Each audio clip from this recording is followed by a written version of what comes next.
नमस्ते, मैं भरत काबरा। दोस्तों, आज हमारे बीच में पूरे राजस्थान के जिब्राल्टर की चट्टान कहलाने वाले कर्नल करोड़ी सिंह जी बेसला हमारे बीच में नहीं रहे। आज सुबह ही उनका देहांत हो गया। दोस्तों, कर्नल करोड़ी सिंह जी बेसले ने गुर्जर समाज में ही नहीं, पूरे राजस्थान में अपितु पूरे भारत में एक ऐसी अपने जीवन की एक ऐसी छाप छोड़ी है, उसको हर युवा उनसे प्रेरणा ले सकता है और लेनी चाहिए। देखो दोस्तों, वो एक बहुत ही अच्छे व्यक्तित्व वाले इंसान थे, इसलिए इस वीडियो में उनके बारे में बात करेंगे। और हर युवा को अपने दिल और दिमाग में एक बात बैठा लेनी चाहिए कि इस संसार में कोई परमानेंट नहीं है, जो आएगा वो जाएगा भी सही।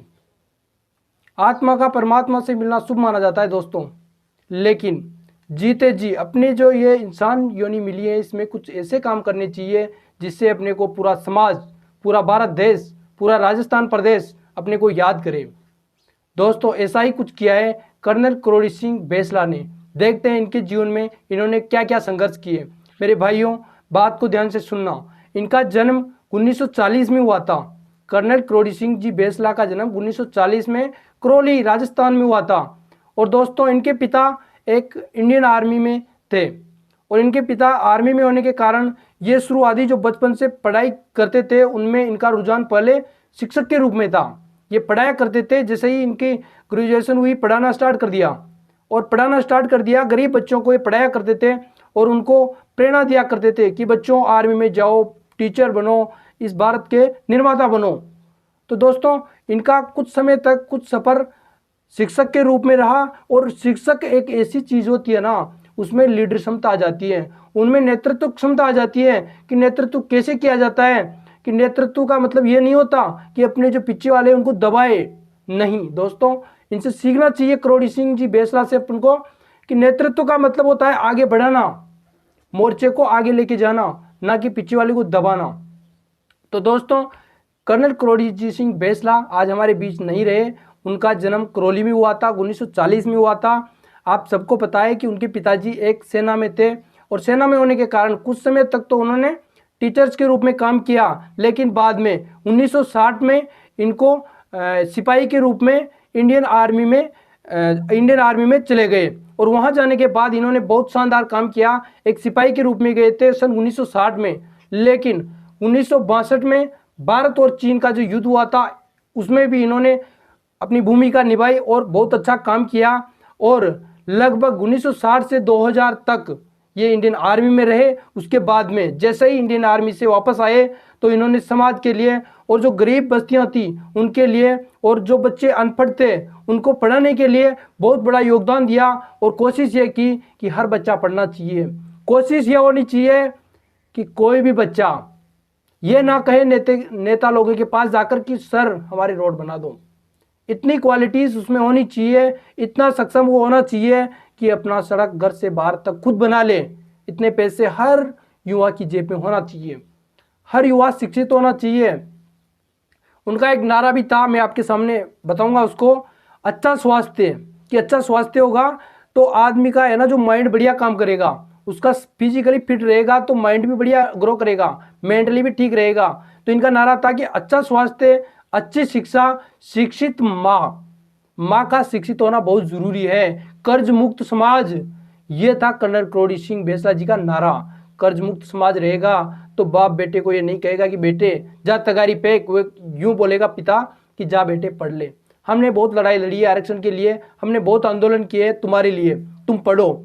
तो मैं यही कहूँगा हर युवा से कि अच्छा स्वास्थ्य रखना है, अच्छी शिक्षा लेनी है, अच्छी शिक्षा देनी भी है, क्योंकि जब आप दे पाओगे तभी आप ग्रहण कर पाओगे, क्योंकि पहले का ज्ञान निकालना जरूरी होता है। तो दोस्तों, आप अगर बड़े हो, परिवार में बड़े भाई बहन हो, तो आप अपने छोटे भाई बहन को पढ़ाए और समाज के जो भी गरीब बच्चे हैं उनको पढ़ाए। और मैं आशा करूँगा कि हर व्यक्ति जो पढ़ा लिखा है ना, वो छोटे बच्चों को ज्ञान दे, अपने पास जितना भी है उतना ही दे, पर दे जरूर। तो कर्नल करोड़ी सिंह बेसले की जो बात थी वो मैंने आपके सामने रखी। और इनकी सबसे बड़ी बात मैं आपके सामने बताऊंगा, इनका उद्देश्य क्या था। जैसे ये आर्मी से आए तो इन्होंने उद्देश्य बनाया कि मैंने देश के लिए बहुत अच्छा काम किया है, इंडियन आर्मी का। पहले शिक्षक के रूप में बहुत अच्छा काम किया है, अब मेरा दायित्व क्या है। तो इन्होंने टाइम को कंज्यूम नहीं किया, टाइम को एक अच्छे कार्य के लिए लगाया। इन्होंने क्या किया कि जो ये युवा है, जैसे गुर्जर समाज के हो चाहे किसी भी समाज के हो, उनको एक दिशा मिलनी चाहिए ताकि वो अपने पैरों में खड़े हो सके। नेताओं के पैर पकड़ने से कुछ नहीं होगा, समाज नहीं बदलने वाला। और जब तक जाति नहीं बदलेगी, जब तक समाज नहीं बदलेगा, जब तक राजस्थान नहीं बदलेगा, जब तक भारत भी नहीं बदलेगा और विश्व भी नहीं बदलेगा। तो शुरुआत अपने आप से करनी चाहिए, फिर परिवार से करनी चाहिए, फिर जिले राजस्थान राज्य से करनी चाहिए, फिर भारत से करनी चाहिए, फिर विश्व तक जाएंगे अपन। तो शुरुआत अपने से करनी चाहिए। कहूँगा इनका उद्देश्य यह था, इन्होंने एक वीडियो में बताया है कि मेरा एक उद्देश्य है, मेरा जीवन का जो भी कार्यकाल बचा है उसका एक उद्देश्य है कि युवाओं को शिक्षा की ओर अग्रसर करना। इनको किसी नेता के यहाँ चापलूसी करने का वक्त नहीं होना चाहिए। इनका जो समय है वो पढ़ाई में लगना चाहिए। और जब एक बच्चा एक बच्ची पढ़ लेती है ना, तो यूँ कहते हैं कि एक माँ पढ़ लेती है ना, एक बच्ची पढ़ लेती है ना, तो 7 पीढ़ी को तरा देती है। और एक अगर युवा पढ़ लेता है ना, तो परिवार के 20 सदस्यों को पाल लेता है। तो मैं कहूँगा कि जो भी युवा पढ़ रहे हैं वो पढ़े, और जो पढ़ चुके हैं वो दूसरों को भी मोटिवेट करें, उनको प्रेरणा दें कि बच्चों आगे बढ़ सकते हैं, उनको डीमोटिवेट ना करें। और कर्नल करोड़ी सिंह बेसला जो हैं, उनका जो जीवन है उनमें उन्होंने बहुत अच्छा कार्य किया, इसीलिए राजस्थान में उनको जिब्राल्टर की चट्टान के नाम से जाना जाता है। इंडियन रेमबो भी उनको कहा जाता है, क्योंकि वो जब आर्मी में थे तो वो सर्वप्रथम राजपूताना बटालियन में गए थे और उसमें उनको एक उपाधि दी गई थी, इंडियन रेमबो के नाम से उनको जाना जाता था, पटरी वाले बाबा के नाम से जाना जाता था। दोस्तों, राजस्थान का सबसे बड़ा सबसे लंबा आंदोलन जो चला था वो कर्नल करोड़ी सिंह बेसला जी के नेतृत्व में चला था, और लगभग 10-12 साल तक गुर्जर आंदोलन चला था। इनका नेतृत्व कर्नल करोड़ी जी सिंह बेसला ने किया था। और ये बहुत अच्छी बात है कि एक नेता किसी राजनीति का मोह नहीं था, इनको एक ही लगन थी कि मेरे समाज का कोई भी विद्यार्थी, कोई भी युवा अनपढ़ नहीं होना चाहिए, अनपढ़ बेटी नहीं होना चाहिए। मेरा समाज बढ़ेगा तो मेरा भारत बढ़ेगा। और इनको इंडियन रेमबो, जिब्राल्टर की चट्टान और पटरी वाले बाबा, क्योंकि ये पटरी में ये गांधीवादी नीति से काम करते थे मित्रों, गांधी जी की तरह। जैसे गांधी जी के पास हथियार नहीं थे, वो अपने स्वयं विवेक से काम करते थे, एक लाठी लेके। इसी तरह इन्होंने भी पटरी का सहारा लिया और वहाँ जाके बैठते थे और कहते थे कि सरकार हमारी बातें सुने, और जो भी नेता लोग हैं हमारी बातें सुने, हमें भी अधिकार है आरक्षण लेने का। ये संविधान में लिखा है कि प्रत्येक जाति को जो आर्थिक रूप से सक्षम नहीं है उसको आरक्षण लेना चाहिए और मिलना चाहिए। पहले भी आरक्षण का पैटर्न यही था। तो इनको पगड़ी वाले बाबा, पटरी वाले बाबा, इंडियन रेमबो, जिब्राल्टर की चट्टान आदि नामों से जाना जाता है, और ये हमारे प्रेरणादायी स्रोत हैं। मैं कहना चाहूँगा इस अवसर पर आज उनका देहांत हुआ है। मैं भी एक छोटी सी कोचिंग संस्था चलाता हूँ, तो मैं कहूँगा कि देखो, अपन बड़ी बड़ी बातें करते हैं, बड़े बड़े मोटिवेशन स्पीकर बन जाते हैं, उससे इन गाँव में परिवर्तन नहीं आएगा।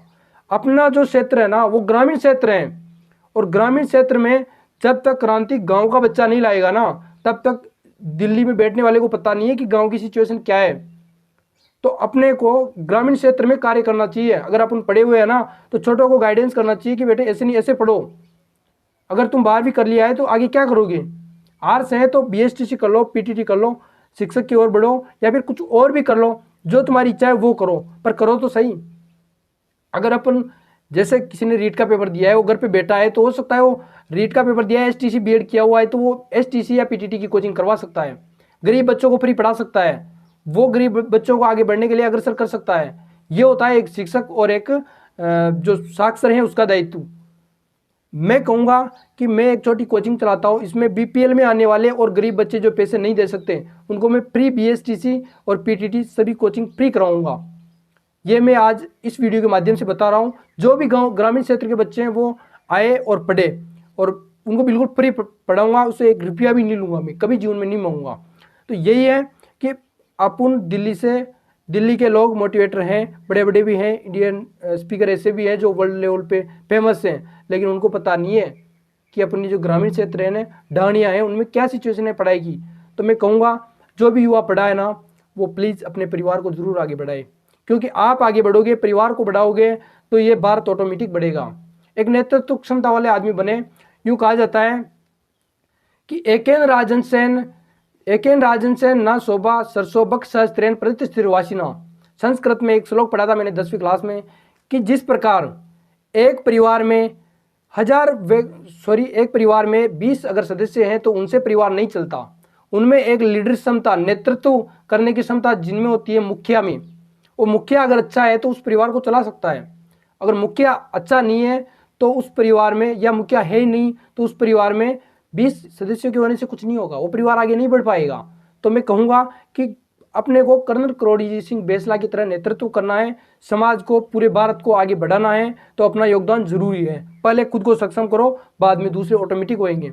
तो कहूँगा मैं कि जिस तरह एक राजहंस होता है उससे पूरे तालाब की शोभा हो जाती है, लेकिन वहाँ 1000 बगुले होते हैं, उनसे कभी भी तालाब की शोभा नहीं होती। तो कोशिश करना कि अपने आप को राजहंस बनाए, कोशिश करना कि आप एक समाज के अच्छे लीडर बने, कोशिश करना कि आप कर्नल करोड़ीजी सिंह बेसला के अनुयायी बने, इनके पद चिन्हों पर चले, इनके नियमों की पालना करें, और ऐसे व्यक्ति बनोगे तो समाज में आदरणीय बनोगे, और एक दिन आपका भी स्टेटस पूजा जाएगा, आपकी आचनाएं, आपका जो आचरण विचरण है, इनका सभी जगह सभी लोगों में एक नाम होगा। तो मैं कहूँगा जो भी युवा पढ़े लिखे हैं ना, प्लीज़ ग्रामीण क्षेत्र के जो बच्चे हैं, कमज़ोर हैं, पढ़े लिखे नहीं हैं, उनके घर में खाने के रोटी तक की व्यवस्था नहीं है, उनको शिक्षा से जोड़ें, क्योंकि गरीब हो अमीर हो शिक्षा सभी ले सकते हैं। ये एक ऐसी चीज़ है जिससे गरीब भी आगे बढ़ सकता है और अमीर भी आगे बढ़ सकता है, और अगर अमीर नहीं पढ़ेगा तो उसकी करोड़ों की संपत्ति भी जा सकती है। इसलिए शिक्षा most important for this all of student life. Thank you, धन्यवाद।